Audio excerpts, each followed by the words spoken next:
Could the MLB have helped Dodgers owner Mark Walter cheat within the system? And could Mark Walter himself be facing prison time under allegations of investment fraud? All this and more on a new LA Sports Roundup podcast. All right, lace them up, sports. Let's go. Let's go.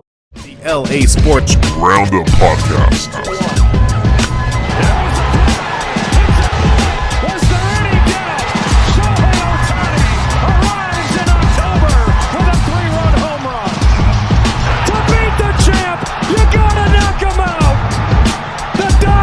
Stand tall and win back-to-back titles. Pulls back, three-pointer, bang! Luka Doncic nails the three. Timeout Rockets. Luka Magic is alive. Is he in? Yes. Touchdown, Puka Nacua. Touchdown, LA. Final seconds, Reeves. It'll count if it goes. Oh, he puts it in from half court at the buzzer. Under pressure. Donald got there in the air, intercepted by the Rams, and they may ride to the Super Bowl on that. You see a guy with a Celtics jersey at Disneyland, I'm ready to kill him. Just because he's wearing a Garnett jersey, and I'm pissed.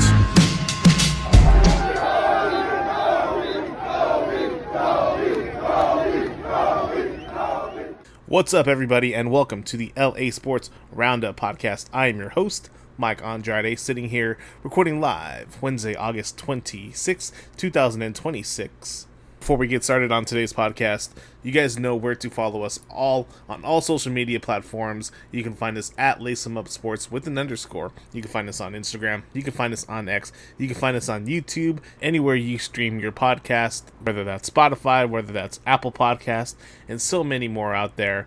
We are Lace 'em Up Sports, so you can find us at Lace 'em Up Sports with an underscore on all of our social medias and on wherever you find your podcast to where you prefer you listening to. Also up and available right now, we just recorded this past Monday a tribute to the late great Kobe Bryant, remembering his iconic career and remembering just the person, the player, and the legacy that he left behind. You can find that on, like I said, you can find it on all of our social media platforms. It is up in the archives right now. So Kobe fans, Laker fans, this is a podcast you cannot miss. Go ahead and find it.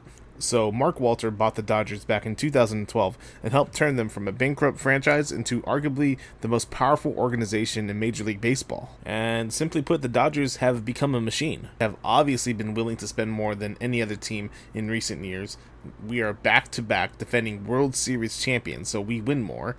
And they generate a crap ton of revenue in terms of merchandise sales, TV revenue, and other things alongside having Shohei Ohtani as our star player. We have talked about in length his impact on bringing Japan to the Dodgers organization and how much it has helped create revenue for the Los Angeles Dodgers. It is incredible.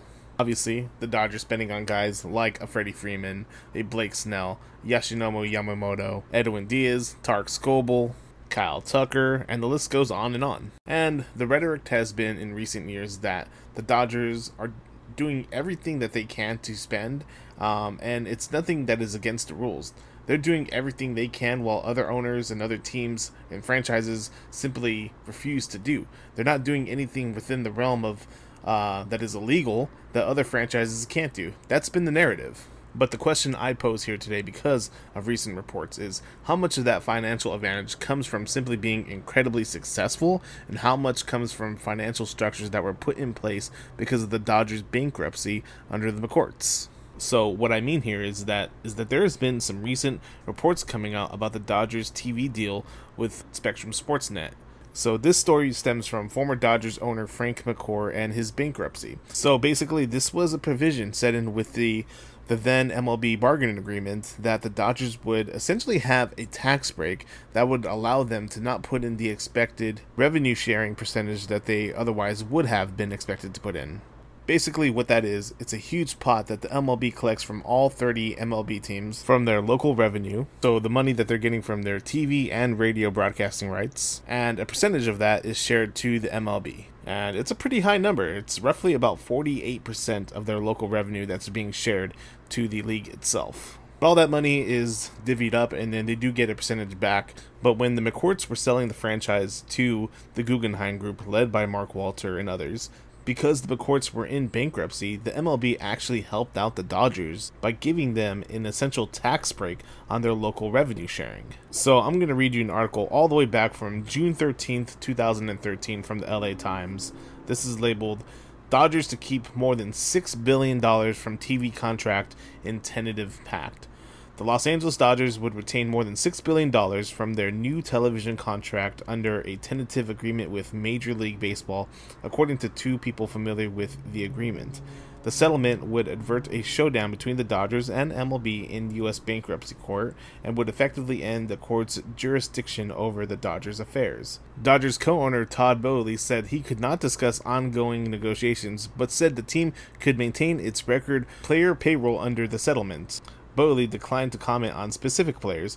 However, when asked whether the Dodgers could afford to take on two players with the $200 million contracts if the baseball operations department recommended it, he said yes. Essentially, this is the MLB helping out the Dodgers because they were formerly in bankruptcy and being able to help them pay their payroll and give them enough money to go after free agents back in 2013. Going back to the article here, the settlement between the Dodgers and MLB indicates the overall value of the Dodgers' 25-year contract with Time Warner Cable, now Spectrum Sportsnet, at about $8.5 billion, according to one of the sources of the settlement information. The Dodgers' current contract with Fox Sports expires after the season. Fox pays the Dodgers $39 million this season, with the team forwarding $13 million to an MLB revenue sharing pool. Under the terms of a court settlement between MLB and former Dodgers owner Frank McCourt, the league agreed that $84 million would represent fair market value for the first year of a new television deal, with the usual 34% assessment for revenue sharing. I will go back out a little bit. Yeah, 34% back in 2013. Now it's at 48%. It just goes to show you that, I mean, inflation is just going, it's not just in real life here, but it's affecting everywhere in sports as well. All right, back to the article from 2013. Guggenheim initially took the position that any amount above $84 million was not subject to revenue sharing. MLB claimed every dollar of guaranteed television revenue was subject to the 34% levy. MLB generally exempts profits from team-owned television networks. The Time Warner deal provides the Dodgers with ownership of the new Sportsnet LA network, but MLB disputed how much the financial risk the team would take. Under the tentative settlement, the league would agree that about $130 million represents the fair market value for the first year of the deal. The Dodgers would pay about 34%, about $44 million, into the revenue sharing pool. Those figures would rise every year.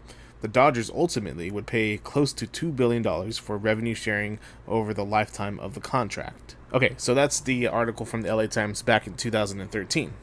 To summarize all of that up, when the Dodgers went through bankruptcy in 2011, the bankruptcy court became extremely important in determining what happened to the team's future media rights. McCourt wanted to maximize the value of those rights.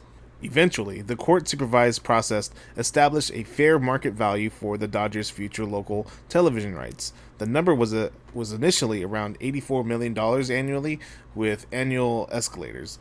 That number became incredibly important because when the Guggenheim group bought the Dodgers, led by Mark Walter, for about $2.5 billion back in 2012, actually 2.15. The new ownership inherited the structure that came out of the bankruptcy process.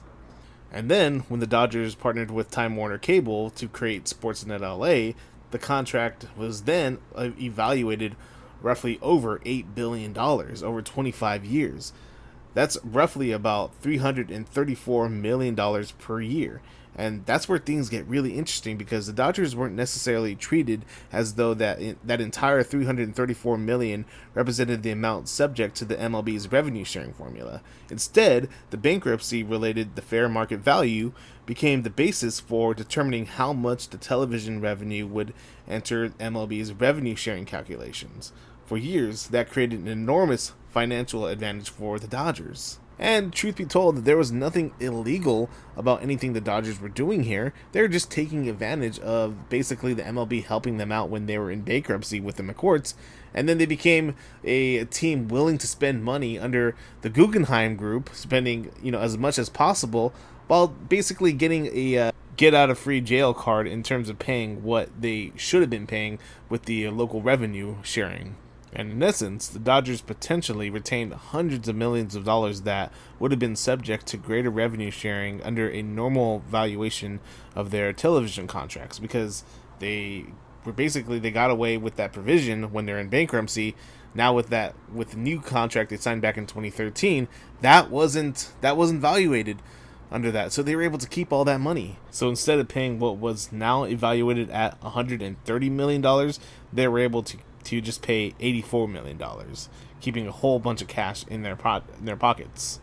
Meanwhile, the actual Spectrum Sportsnet LA deal averages around $334 million annually, and MLB's revenue sharing percentage for local media revenue has increased over the time. Like we said, it was at 34% back in 2013, now it's at 48%.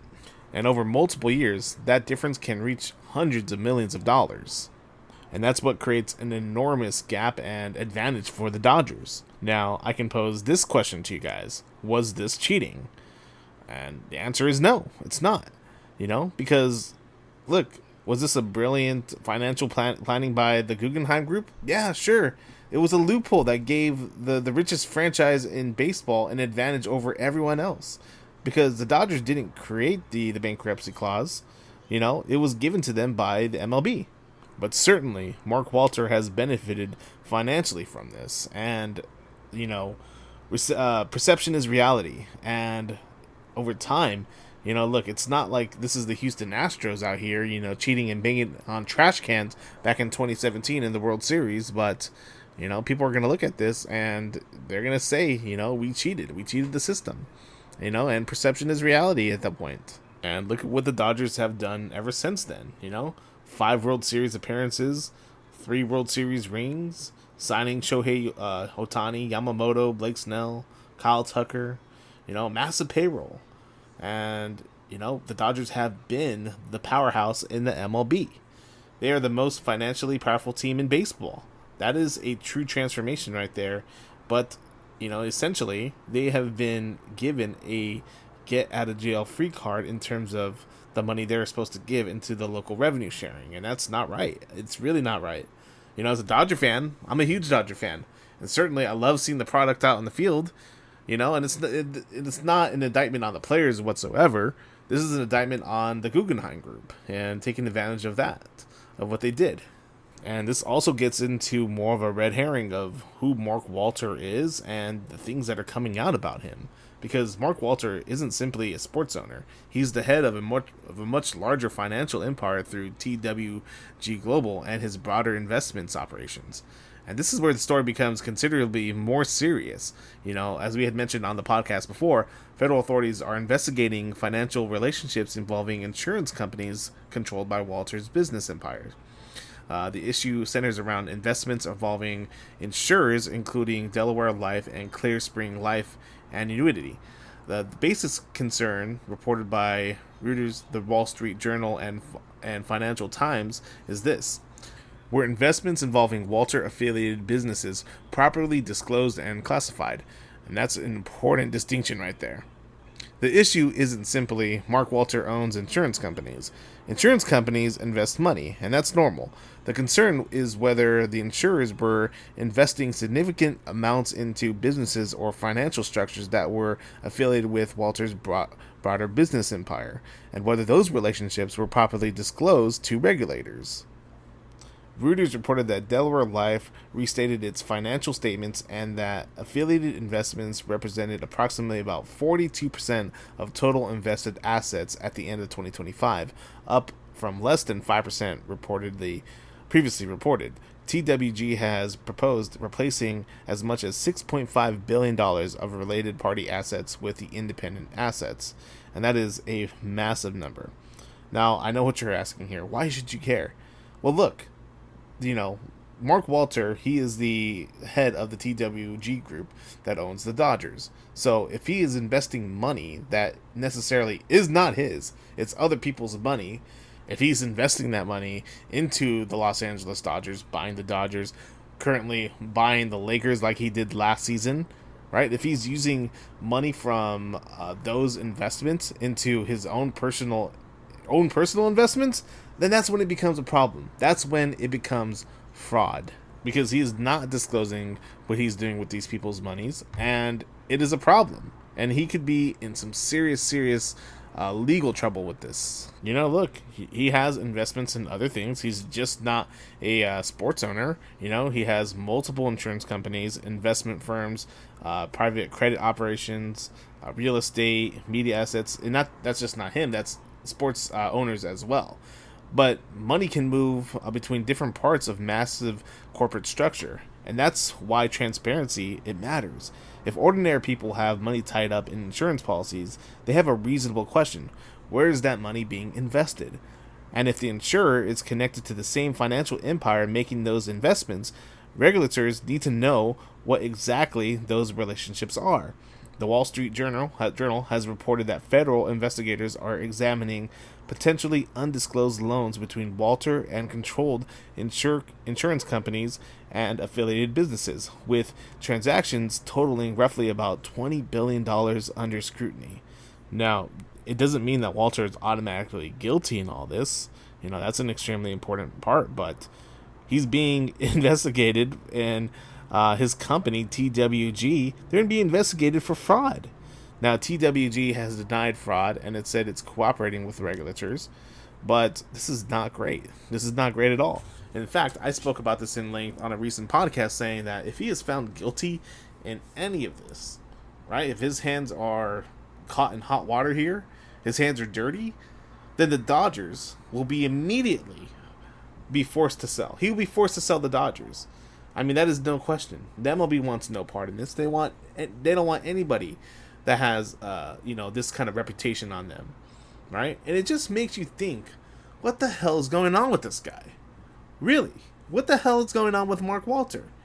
Because, like we had mentioned, last year bought the Los Angeles Lakers for about $10 billion, and now 14 months later sold it to Bob Iger and Josh Kushner for $12.5 billion. Why does he need the cash so much?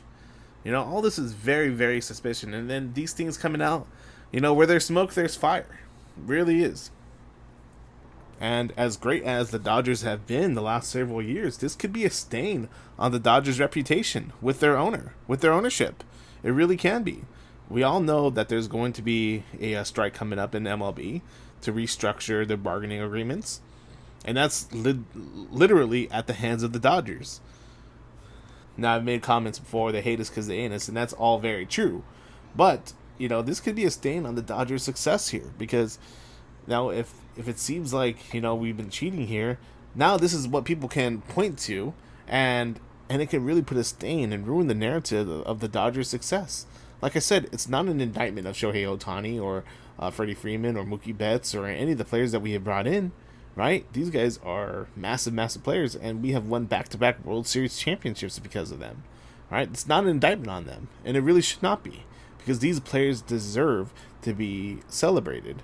But when you have an ownership and an owner that is caught up in all this mess and ugliness, it just puts a stain on everything. And I really hope that it doesn't mar the Dodgers' success here, because it just seems like with all this stuff coming out about Mark Walter, with the indictments and the selling of the Lakers and this, that, and the other, and the TV deals. And I haven't even mentioned that recently, December of last year, Mark Walter tried to get out of the Spectrum Sportsnet deals with the Lakers and the Dodgers in order to get himself some liquid here, some cash. What is that? Why would he do that? Why would he do that? I do not understand. Unless that this guy he knows he's in some serious shit and he needs some quick cash, right? This is not pawning your PlayStation 4 for $100 like I used to do back in the day when I was broke as hell. This is not that, all right? This is not going to Coinstar and putting out your loose change and getting out $50, right? That's not that. This is not quick cash here, or doing a check and go loan here for $250.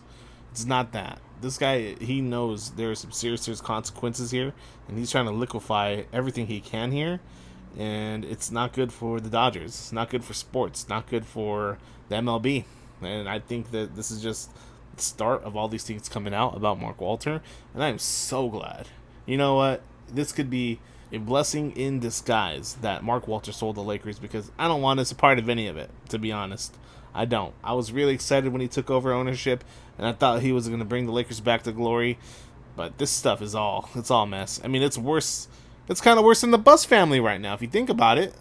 At least the Buss family, they don't have any continuing ownership with the Lakers anymore. They're just their own mess in itself. But this guy is the active owner of the Los Angeles Dodgers right now, and it's not good. It's not good at all. And I just wanted to record a quick podcast on all of this.